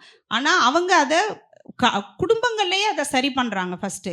அப்புறம் எஜுகேஷன் அவங்க பள்ளிக்கூடங்களில் அது கோயடாக இருக்கும். ப்ளஸ் இந்த செக்ஷுவாலிட்டி எஜுகேஷன் இந்த மாதிரி விஷயங்கள்லாம் சொல்லி அது ரொம்ப ஆண் பெண் சகஜமாக பழகக்கூடிய ஒரு சூழலை வந்து உருவாக்குறாங்க. அது வந்து சொசைட்டியில் க்ரைம் ரேட்டில் வந்து ரிஃப்ளெக்ட் ஆகுது அப்படின்றது. ஸோ இதுதான் ரூட்டு. இந்த ரூட்டை பிடிச்சி தான் நம்ம போகணும் அப்படின்றது. நம்ம நேரடியாக மேலே போய் அதை சரி பண்ண சட்டம் வந்துருச்சு. இப்போ நிர்பயா ஆக்ட் கொண்டு வந்தாங்க. நிர்பயா ஆக்ட் வந்து அவ்வளோ போராடி ஒரு இன்டர்நேஷ்னல் அட்டென்ஷன்லாம் வந்து அந்த ஆக்டை வந்து நம்ம போராடி நம்ம வாங்கினோம். அது விடவும் கொடூரமான அடுத்தடுத்து வன்புணர்ச்சிகள் நடக்க தான் செஞ்சுது. ஸோ ஒவ்வொரு ஆக்டும் நம்ம வாங்குகிறோம். அகெயின் நான் சொல்கிற மாதிரி அதை எக்ஸிக்யூஷன் பண்ணுற இடத்துல யார் இருக்காங்க? ஸோ ஆக்டுக்கும் இங்கே நடக்கிற க்ரைம்ஸுக்கும் சம்மந்தமே இல்லை ஆக்சுவலி. இவங்க ஏன்னா இங்கே இது குற்றவயப்பட்ட சமூகமாக இருக்குது. ஹேபிச்சுவலாக நம்ம அஃபெண்டர்ஸை உருவாக்குறோம். ஹேபிட்டாக அது ஒரு ஹேபிட்டாக பண்ணுறாங்க. பெண்களை டீஸ் பண்ணுறதா இருக்கலாம், இல்லை இப்போ இந்த மாதிரி ட்ரால் பண்ணுறதா இருக்கலாம், விக்டிம் பிளேமிங் பண்ணுறதா இருக்கலாம், ஃபிசிக்கலாக அப்யூஸ் பண்ணுறதா இருக்கலாம். எல்லாமே வந்து ஹேபிச்சுவல் அஃபெண்டர்ஸாக நம்ம வந்து இங்கே ஒரு சமூகத்தை உருவாக்கி வச்சுருக்கோம் அப்படிங்கிறது தான். ஸோ அங்கே தான் நம்ம வேலை செய்யணும்னு நான் சொல்கிறேன். கண்டிப்பாக ஸ்கூல் எஜுகேஷனில் வந்து அதை நம்ம கை வச்சு தான் ஆகணும். ஜெண்டர் அண்டு கேஸ்ட் சென்சிடைசேஷன் ப்ரோக்ராம்ஸை நம்ம இன்ட்ரடியூஸ் பண்ணணும் அப்படின்றது. குழந்தைங்க கிட்ட வந்து நம்ம கலந்துரையாடல் எப்படி நடத்துறது தெரியல. ஏன்னா பொம்பளை பசங்க கிட்ட நமக்கு ட்ரெயின் பண்ணுறோம் சின்ன வயசுலேருந்தே. நம்ம உடம்பு சார்ந்து சொல்கிறேன், இந்த வயசுலேருந்து இப்படி இருக்கணும், அவனுக்கு இப்படி நடக்குது, இது எல்லாமே. இப்போ ஆம்பளை பசங்க கிட்ட நம்ம பிள்ளைங்ககிட்ட எப்படி இதை பற்றி வந்து நீங்கள் சொன்னீங்க குடும்பங்கள்ல இருந்து இது தொடங்கணும் அப்படின்னு சொல்லிட்டு, ஒரு ஆம்பளை குழந்தைகிட்ட எப்படி இந்த மாதிரி நடக்குது, உன்னோட பிரச்சனை என்ன, உடல் சார்ந்து மனம் சார்ந்து பிரச்சனை இல்லை. அவன் 10 வயசு இருக்கும் அக்கா கூட தான் விளையாடிட்டு இருக்கான். ஒரு 2 வயசு அதிகமானா அங்க சண்டை எடுக்கிறதுல ஒரு முறைக்கிறது கூட இல்லை, கண்டுக்காத தன்மை வருது. அவளுக்கு என்ன நடக்குது கூட அவனுக்கு தெரியாது. ஒரு கேப் விழுந்துட்டே போகுது. வீட்டுல பொண்ணு இருக்கிற ஆம்பளை பசங்களுக்கு அந்த மாதிரி ஒரு ஸ்டேஜ் இருக்கும்போது ஒரு ஒரு வெளிப்படையா இல்லை ஒரு வெளியே வரும்போது அவங்க வந்து எப்படி அதை ஃபேஸ் பண்றது? ஏன்னா பெண் பிள்ளைகள் இருந்து வளரக்கூடிய ஒரு ஃபேமிலியே அந்த பையனுக்கு அந்த டைம் கிடையாது. ஒரு பொண்ணு எப்படி அணுகுது ஒரு ஸ்டேஜுக்கு அப்புறம். அப்போ ஒரு பொதுத்தளத்துல வந்து ஒரு பொண்ணை ஃப்ரெண்டா பாக்குதா, ஃப்ரெண்டுக்கு அப்புறம் அந்த ஸ்டேஜ் என்ன? ஏன்னா பொம்பளை நமக்கு தெரியும் எப்படி பழகுறோம், எப்படி இருக்கோ, நமக்கு அந்த ஒரு சில தெரியும், உணர்வுகள் தெரியும் நமக்கு. ஆனா ஒரு ஆணுக்கு அந்த உணர்வை வந்து பிரித்து எடுத்து பார்க்க தெரிய மாட்டேங்குது. இவங்க கொஞ்சம் ஓரளவுக்கு ஃப்ரீடமாவோ இல்லை கொஞ்சம் ஓரளவுக்கு ஃப்ரெண்ட்லியா பேசிட்டா கூட அந்த டிஃபரன்சியேஷன் இவங்களுக்கு தெரியல. தவறுகள் நடக்குது, விக்டிமையே பிளேம் பண்ணாதீங்கன்னு சொல்றோம். விக்டிமை நம்ம பிளேம் பண்ற மாதிரியான ஒரு இடத்தையும் நம்ம இல்லை. முதல்ல நீங்க சொன்ன மாதிரி என்ன பாதுகாத்துக்கு தான் முதல்ல நான் அந்த இடத்துல இதாக இருப்பேன் அப்படின்னு சொல்லிட்டு நீங்கள் சொன்னீங்க. அது ரொம்ப உண்மை. அதுக்கப்புறம் நமக்கு அந்த டிஃப்ரென்சியேஷன் எப்படி நம்ம எடுத்துக்கிறது? நீங்க ஒரு பேரண்டா நீங்க வந்து எஜுகேஷன் அப்படின்றதான் நம்ம அதை பார்க்கணும். ஸோ ஒரு பெண் பிள்ளைய நீங்க எப்படி பாக்குறீங்களோ அப்படிதான் ஆண் பிள்ளைய நீங்க கன்சிடர் பண்ணணும். எஜுகேஷனா ஒரு டீச்சர் எப்படி 2 ஜெண்டர்கிட்டையும் ஜெண்டர் பார்க்கக்கூடாது. 2 பேருமே ஸ்டூடெண்ட் தான். பெண் குழந்தையும் ஸ்டூடெண்ட் தான், பையனும் ஸ்டூடெண்ட் தான். ஸோ எஜுகேஷன் வந்துருச்சுன்னா அங்க எந்த டிஃபரன்ஸுமே உங்களுக்கு இருக்கக்கூடாதுங்கிறத முதல் நம்ம ஆஸ் அ பேரண்டா நம்ம கத்துக்கணும். ஸோ நீங்க என்னெல்லாம் உங்க பெண் பிள்ளைகளுக்கு சொல்லுவீங்களோ அதே நீங்க ஆண் பிள்ளைகளுக்கும் சொல்லணும். ஓகே, சமத்துவம் குறித்த கல்வி 2 பேருக்குமே தேவைப்படுதுல. சமத்துவம் குறித்த கல்வி, அப்புறம் ரைட்ஸ் பத்தினது, உரிமைகள், அப்புறம் எல்லா விஷயத்தையும் நீங்க வந்து அந்த அடல்சன்ட் ஏஜ்ல வந்து உனக்கு என்ன மாதிரியான சேஞ்சஸ் வரும் அப்படின்னு சொல்றது, என் உணர்வு நிலைகள் எப்படி மாறுபடும், என்ன நடந்தாலும் நீ எப்படி கண்ட்ரோலா இருக்கணும். ஓகே, ஒரு பொண்ணு வந்து ஒரு லவ் ரிலேஷன்ஷிப்ல இருந்தா கூட அது பிரேக்அப் பண்ணா அது வந்து அதுக்கான ரைட் இருக்கு அவங்களுக்கு. நம்ம எல்லாருமே வந்து அந்த மாதிரியான நம்ம பெற்றோர்கள்ட்ட என்ன பிரச்சனைனா எல்லாருமே லவ் பண்ணிருப்பாங்க. ஓகே, ஏதோ ஒரு ஸ்டேஜ்ல வந்து லவ் பண்ணிருப்பாங்க, ஸ்கூல்ல பண்ணிருப்பாங்க, காலேஜ்ல பண்ணிருப்போம். ஆனா குழந்தைகள்னு வரும்போது நம்ம அதை ரிவீல் பண்றது நம்ம மூடி மச்சம் நம்ம ஏதோ ரொம்ப அப்படியே துறவியாவே வாழ்ந்து வந்துதான் கல்யாணம் பண்ண மாதிரி நம்ம ஒண்ணு சொல்லுவோம். அப்படிலாம் கிடையாது. எல்லாருக்குமே அந்த ஃபீலிங்ஸ் வரும் தான். நானும் பிரேக்அப் பண்ணியிருக்கேன். அது வந்து ரெஸ்பெக்ட்ஃபுல்லா இருக்கணும் அந்த பிரேக்அப் பண்றது. ஓகே, அவங்களுக்கு என்ன ரீசன் வேணாலும் இருக்கட்டும், ஏதோ ஒண்ணு செட் ஆகாம போலாம். ஏஜ்னு ஒண்ணு இருக்கு. ஓவர் த பீரியட் வந்து உனக்கு இன்னும் ரைட் பார்ட்னரை நீ தேர்ந்தெடுக்க முடியும். இந்த மாதிரியான விஷயங்கள்லாம் நீங்க 2 பேரையும் சமமா வச்சு நம்ம அதை சொல்லிக் கொடுக்க வேண்டியது. நீங்க என்ன வேணாலும் சொல்லிக்கோங்க. ஏன்னா இது என்ன சொல்றது, இது வந்து இந்த கல்விங்கிறது வந்து நீங்க டிசைட் பண்றதுதான். நீங்க உங்களை எஜுகேட் பண்ணி உங்களோட வாசிப்பு நீங்க இது பத்தி இந்த ஜெண்டர் எஜுகேஷனை பத்தி நீங்க என்ன கத்துக்கிட்டு இருக்கீங்க, அதுல இருந்து ஒன்னு அரைவ் பண்ணி நீங்க சொல்லும் போது 2 பேருக்கும் ஒரே மாதிரி சொல்லி கொடுத்தாலே போதுமானது அப்படின்றத சொல்றேன். ஸோ நீங்க பிரேக்கப்ங்கிறத நார்மலா எடுத்துக்கணும். நீங்க அந்த பொண்ணு மேல இப்போ ஸ்கூல் பொண்ணு ஒண்ணு வந்து கத்தியெல்லாம் குத்தி கொலை பண்ணிட்டாங்கல்ல. ஆமா, அது அந்த மாதிரியான விஷயங்கள்லாம் நடக்குது இல்ல. இந்த மாதிரி டைம்ல எல்லாம் நம்ம பேசணும். ஆக்சுவலி பிள்ளைங்களுக்கு நாம என்னன்னா ஒண்ணு நியூஸ்ல வந்து வெறும் தகவலா அவங்களுக்கு பார்ப்பாங்க. ஓகே, அப்ப இந்த பிள்ளை பண்ணது தப்புதான், லவ் பண்ணிட்டு வேணான்னு சொல்லியிருக்கு அப்படின்னு சொல்லுவாங்க. அப்ப அவனா ஒரு முடிவுக்கு வரான். அந்த ஏஜ்ல இருக்கவன் அவனுக்கு ஒரு கேர்ள் ஃப்ரெண்ட் இருந்து அவன் எந்த பிள்ளைய வந்து பாத்துக்கிட்டு இருந்தான் அப்படின்னா, இல்ல பழகிட்டு இருந்தான் அப்படின்னா, அந்த பொண்ணு நோ சொல்லிட்டா இவனுக்கு அது ரொம்ப ட்ரிகர் ஆயிடும். ஓகே, அப்ப நீங்க என்னன்னா பேரண்ட்ஸோட வேலை என்னன்னா சமூகத்துல நடக்கிற விஷயங்களை வச்சு குறைஞ்சபட்சம் அதை வந்து ஒரு டிஸ்கஷனா மாத்துறது வீட்டுல. சோ இந்த மாதிரி ஒண்ணு நடந்திருக்கு, அப்ப நம்ம இதை எப்படி எடுத்துக்கணும், இவன் பண்ணது எந்த இடத்துல அவன் மிஸ் பண்ணான், எந்த இடத்துல தப்பானா, அவன் லைஃபும் வீணா போச்சு, அவனும் ஒரு கொலை குற்றவாளியா அவன் சிறைக்கு போயிட்டான். ஓகே, அப்ப இதுக்கு மேல அவன் லைஃப் என்ன வருவான், அவன் லைஃப் லாங் எப்படி ஒரு கிரிமினலாவே எல்லாரும் பார்ப்பாங்க, அவன் எப்படி ஒதுக்கி வைக்கப்படுவான் அப்படிங்கிறத பேரண்ட்ஸ் வந்து சொல்லணும். அப்ப ஆனா நம்ம சொசைட்டில பேரண்ட்ஸ் என்ன சொல்றாங்கன்னா, அந்த பிள்ளை எதுக்கு லவ் பண்ணுச்சு, எதுக்கு வேணாம்னு சொன்னாப்பா வந்து கத்தியில குத்ததான் செய்வான், அவனை என்ன நம்ம எப்படியாவது நம்ம ஆளுங்க எல்லாம் உள்ள இருப்பாங்க, அவங்களை வெளியில எடுத்துட்டு வந்துடலாம். இப்படி சொன்னீங்கன்னா நீங்க அகைன் வந்து நீங்க அஃபெண்டர்ஸை வந்து கிரிமினல்ஸை வந்து நீங்க வளர்த்தெடுக்கிறோம் அப்படிங்கிறது தான். ஸோ எஜுகேஷன் வந்து ரைட் எஜுகேஷனா நம்ம வந்து நீங்க சொல்ற அடலசன்ஸ் கூட கிடையாது என்னை பொறுத்த வரைக்கும். நீங்க ரொம்ப ஏர்லியாவே நம்ம அதை ஸ்டார்ட் பண்ணி அந்த ஜெண்டர் டிஸ்பாரிட்டிஸ்லாம் இல்லாம நம்ம அதை அவங்களுக்கு அதை ரொம்ப ஏர்லியாவே ஸ்டார்ட் பண்றது நல்லது. எங்களுக்கு ஸ்கூல்ல வந்து ஆக்சுவலி ஒரு செக்ஷன் வச்சாங்க சைல்டு அபியூஸ் பத்தி. சொல்லும்போது அவங்க இன்ஃபர்மேஷன் சொல்றது என்னன்னா, சைல்டு அபியூசர்ஸ் வந்து எல்லாருமே 100க்கு ஒரு 10% தான் இருப்பாங்க. 100க்கு 10% தான் அவங்க இருப்பாங்க. அவங்க எப்படி இருப்பாங்கன்னா ரொம்ப காலமாவே உங்க ஃபேமிலியோட இருக்கிறவங்களா இருப்பாங்க. அதாவது குழந்தை போய் இப்படி நடந்துச்சுன்னு சொன்னா நம்ப மாட்டாங்க. நம்பகத்தன்மை இல்லாத ஒரு அந்த மாதிரியான ஒரு ஸ்டேஜ்ல இருக்கிறவங்க தான் நடத்துறவங்களா இருப்பாங்க. அந்த மாதிரி வந்து உங்க குழந்தைங்களை வந்து நீங்க எந்த அளவுக்கு வாட்ச் பண்றீங்க, குழந்தைங்க இப்போ ஸ்கூல் விட்டு வந்தோடனே நீங்க எப்படி டெய்லி ரொட்டீன் நம்ம கேட்காம குழந்தைங்களை வந்து சொல்லணும். அந்த மாதிரி நம்ம ட்ரைன் பண்ணணும். இப்போ என்னோட பொண்ணுக்கு நான் அப்படிதான் கொண்டு ட்ரைன் பண்ணியிருக்கேன். நானே வேலையா இருந்தா கூட அவங்க ரொட்டீனை சொல்லிட்டே இருப்பாங்க. ஸோ குழந்தைங்க வந்து ஒரு தப்பு பண்ணாலும் என்ன நடந்தாலுமே நம்மளுக்கு தைரியமா சொல்ற அளவுக்கான ஒரு ஒரு கான்வர்சேஷன் நம்ம கிரியேட் பண்ணணும். ஏன்னா எனக்கு பொண்ணு தான் இருக்கு, நான் என் பொண்ணு நல்லபடியா இது வளர்த்தா போதும் அப்படின்ற மாதிரியான ஒரு சொசைட்டி இது கிடையாது. நம்ம எல்லாத்தையும் நம்ம கரெக்டா உருவாக்கக்கூடிய பொறுப்பு நமக்கு இருக்கு. ஏன்னா பாபா சாஹிப் சொல்ற மாதிரி நமக்கு அந்த ஒழுக்கம் நம்மளோட அந்த ஏற்கனவே நம்ம டவுனா இருக்கிற ஒரு இதா இருக்கிறோம். ஸோ நம்ம ஏற்கனவே நம்ம டிசிப்ளினோட நம்ம நடந்துக்கிட்டாதான் பொது சமூகத்துல நம்ம உரையாடல வந்து நீங்க முதல்ல குழந்தைங்க கிட்ட யார் நிகழ்த்த முடியும் அப்படின்னா கண்டிப்பா பேரண்ட்ஸ் தான் நல்ல உரையாடல நிகழ்த்த முடியும்.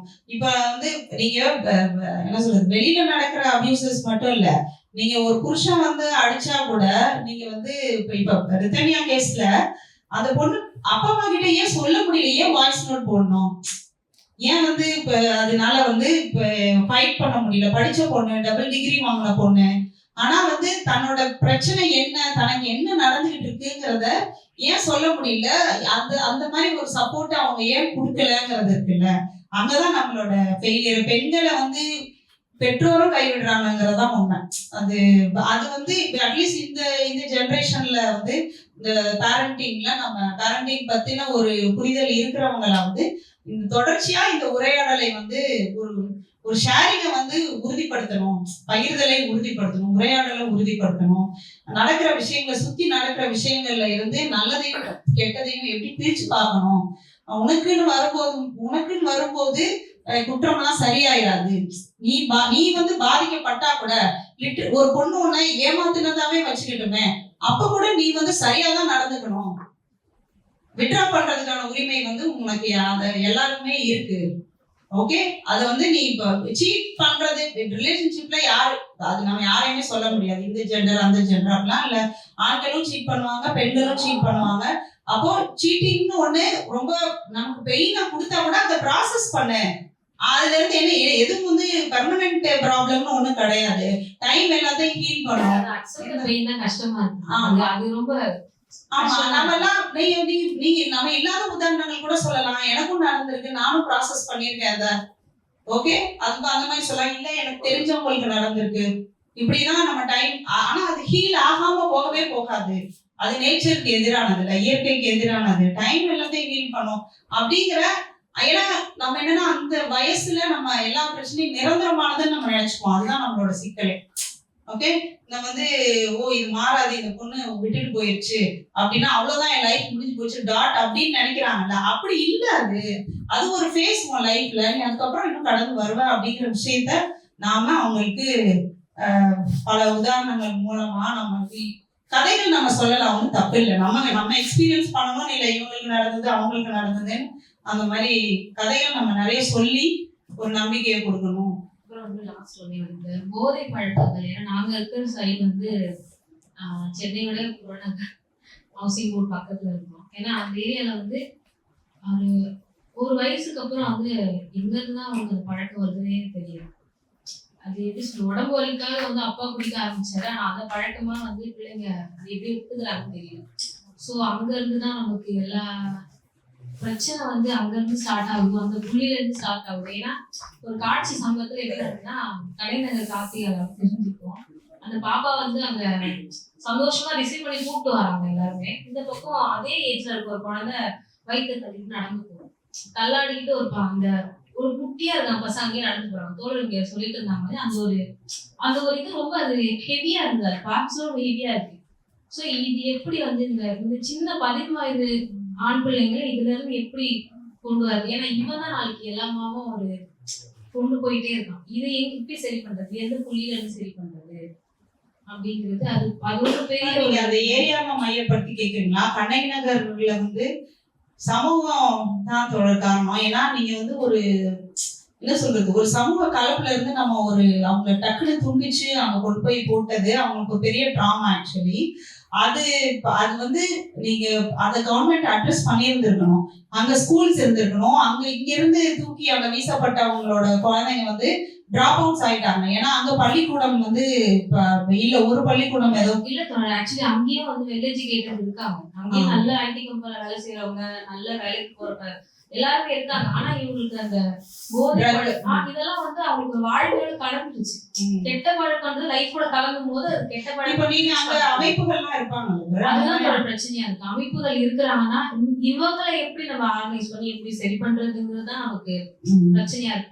சரியான இன்னைக்கு இப்ப ட்ரக் அபியூஸ்ங்கிறது ரொம்ப நார்மலான ஒரு ப்ராப்ளமா தான் தோணுது. இன்னைக்கு நிறைய நான் வந்து சமீபத்துல இல்ல, ஒரு 2-3 வருஷத்துக்கு முன்னாடி ஒரு ஒரு சோசியல் ஒர்க்கர்ஸ்க்கு ஒரு ஓரியன்டேஷன் கொடுக்கும்போது, இப்ப நீங்க கரண்டா பாக்குற ஒரு ஒரு ஒரு 80 பேரை இன்டர்வியூ மாதிரி பண்ணி கொஞ்சம் பேருக்கு அதுல ஓரியன்டேஷன் கொடுக்கணும், 50-60 பேருக்கு.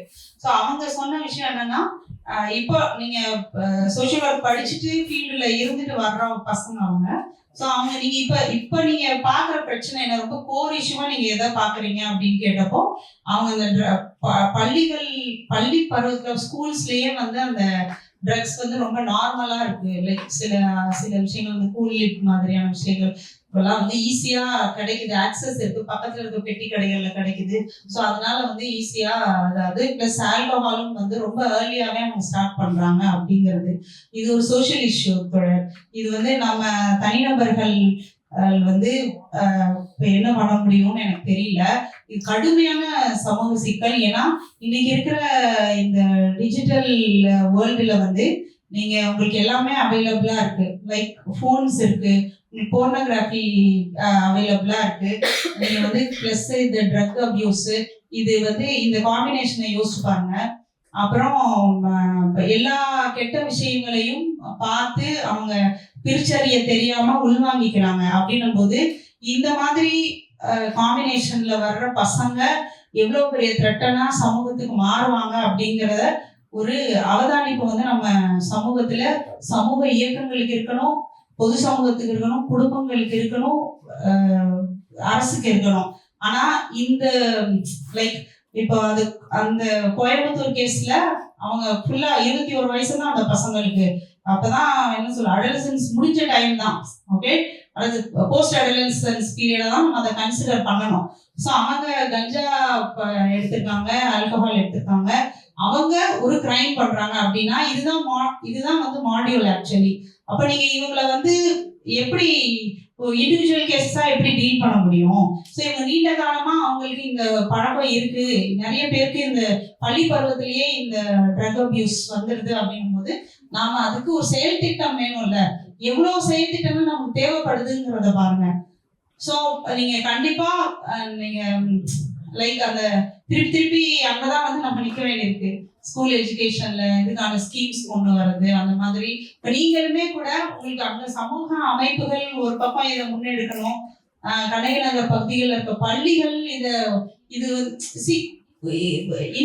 லைக் என்ன சொல் ப்ராப்ளமை பொறுத்து அந்த பள்ளி சிறப்பான திட்டத்தை தனியா எடுத்து வரலாம். இப்போ ஒரு எச்எம் இருக்காங்க ஒரு ஸ்கூல்ல அப்படின்னா, அவங்க ஏரியால இந்த பிரச்சனை இருக்கு, பசங்க மத்தியில இந்த பிரச்சனை இருக்கு அப்படின்னா அவங்க ஒரு தனி திட்டத்தை வகுத்து அவங்க அங்க இருக்கிற சமூக அமைப்புகளோட சேர்ந்து, சைக்காலஜிஸ்ட் கூட சேர்ந்து, சோசியல் ஒர்க்கர்ஸோட சேர்ந்து தன்னோட பள்ளியை வந்து எப்படி நெறிப்படுத்துறது, இந்த பிரச்சனை எப்படி களையிறதுங்கிறத அவங்க கண்டிப்பா பண்ணலாம். ஏன்னா இப்போ நிறைய கவர்மெண்ட் ஸ்கூல்ஸ்ல நம்ம பாக்குறோம், ஃபண்ட் கலெக்ட் பண்றாங்க, அவங்களே கட்டடங்கள்லாம் கட்டுறாங்க.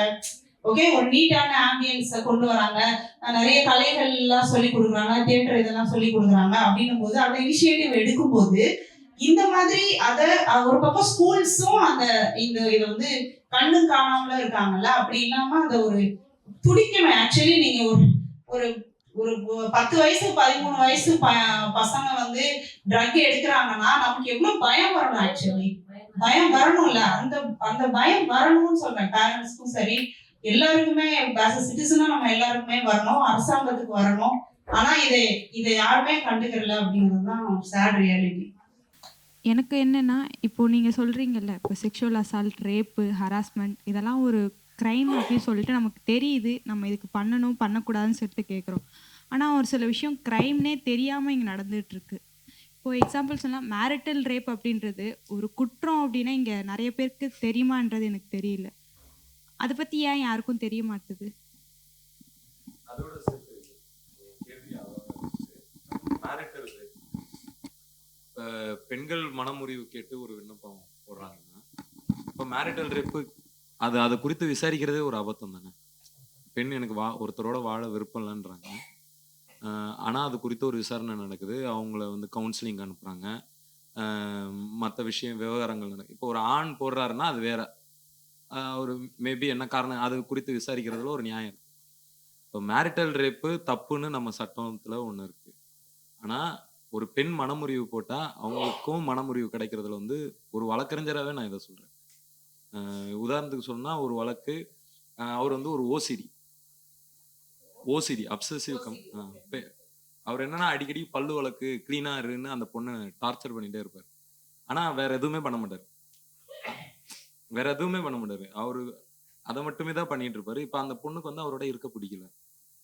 இது குறித்து விசாரிக்கிறதே ஒரு அபத்தம் தானே. ஸோ அதுக்கப்புறம் நீங்க பேசின ஒரு வழக்கறிஞர், நீங்கள் வந்து இப்போ சைக்காலஜியில் ஒரு சைக்காலஜிஸ்டோட ஒப்பீனியன் நீங்கள் எடுக்க மாட்டீங்களா? இது எந்த லெவலில் இருக்குது அந்த பொண்ணு, அந்த மாதிரி அது ஒரு ப்ராப்ளம் தான், ஒரு டிஸார்டர் தானே, அது ஒரு டிஸார்டர். அவரோட எப்படி அந்த பொண்ணால கோஆபரேட் பண்ண முடியும்? கண்டிப்பா முடியாது. அதை தான் நான் சொல்றேன். இப்போ அந்த பொண்ணு வந்து அது அந்த ஓசிடி கண்டிஷன்ங்கிறது உண்மையிலே ரொம்ப சிக்கலான ஒரு விஷயம் தான். அது ஸ்டேஜஸ் வேற இருக்குல்ல அதுல. சின்ன உதாரணம், இப்போ 13 ஒரு பொண்ணு மனு தாக்கல் பண்றாங்க ஒரு உதாரணத்துக்கு வச்சு, அது குறித்து விசாரிக்கிறதே அபத்தம்னு நினைக்கிறேன். அவங்க விருப்பம் இல்லை, பல காரணம் இருக்கலாம். அப்ப மேரிட்டல் ரேப் தப்புன்னு சொல்றோம், ஆனா ஒரு பெண்ணுக்கு மனமுறிவு தரதுலயும் இவ்வளவு விடுதலை. அந்த என்கிட்ட ஒரு 6-7 வழக்கு இருக்கு, 6 வழக்கு துல்லியமா சொன்னேன். எல்லாமே வந்து பெண்கள் மனமுறிவு கேட்ட வழக்கு. இல்ல இவ்வளவு சிக்கலா பண்ண வேணாங்கிறது தான். லைக் டிவோர்ஸ் பண்றது, ஒருத்தர் ஒன்று டிவோர்ஸ் பத்தின சிந்தனையே நமக்கு வரவிட மாட்டாங்க. நீங்க இப்போ மேரிட்டல் ரேப் எடுத்துக்கிட்டோம் அப்படின்னா, இப்போ ரிதன்யா கேஸ் நம்ம சமீபத்தில் பார்த்தோம், அது எல்லாருக்கும் தெரிஞ்ச கேஸுங்கிறதுனால அதை சொல்லலாம். அந்த பொண்ணு வந்து அது வந்து நான் கூட அதில் எழுதியிருந்தேன். நான் அதில் ஒரு கட்டுரை ஒன்று எழுதியிருந்தேன். அந்த கட்டுரையில் கூட நான் மென்ஷன் பண்ணியிருந்தேன். அந்த பொண்ணுக்கு தனக்கு நேர்வது செக்ஸா ரேப்பானே தெரியல. ஓகே, ஏன்னா அந்த டிஸ்கிரிப்ஷன்லாம் அவன் எப்படி அந்த பொண்ணை வந்து டார்ச்சர் பண்ணான்னு சொல்லும்போது அந்த டிஸ்கிரிப்ஷன்லாம் கிளியராக அது ரேப்புன்னு தெரியுது. ஆனால் அந்த பொண்ணுக்கு அது எப்படி ஒரு ரேப்பை எப்படி ஒரு பொண்ணு சகிச்சுக்கிட்டு இருக்குது அப்படின்றது அதான் இந்த மெரிட்டல். அது அப்பா அம்மா கிட்ட சொல்லியும் அவங்க வந்து அந்த பொண்ணுக்கு அட்வைஸ் தான் பண்ணியிருக்காங்க இருக்கு சொல்லி.